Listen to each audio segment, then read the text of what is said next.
जंगल की गहराई में प्रीति, एक लकड़हारा, अथक परिश्रम करती है। उसके माथे पर पसीना चमक रहा है। उसकी आंखें दृढ़ संकल्प से धक-धक रही हैं। अचानक पैर फिसलने से उसकी कुल्हाड़ी, उसकी आजीविका का साधन, हवा में लहराती हुई नदी की गदले पानी में गायब हो गई। निराशा उसके चेहरे पर छा जाती है। आंसू छलक आते हैं जब वह नदी को घूरती है। उसकी आशाएं खोई हुई कुल्हाड़ी के साथ डूब जाती हैं। प्रीति, जिसका शरीर सिसकियों से टूट रहा था, नदी के किनारे अपने घुटनों को पकड़े हुए है। उसकी खोई हुई आजीविका का बोझ उसकी आत्मा को कुचल रहा है।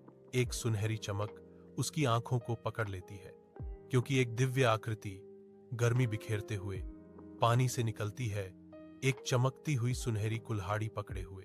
देवता की आवाज धीरे से गूंजती है, बेटी, क्या यह सुनहरी कुल्हाड़ी तुम्हारी है? प्रीति विस्मय में धीरे से जवाब देती है, नहीं, यह मेरी नहीं है। देवता नदी से बाहर निकलते हैं।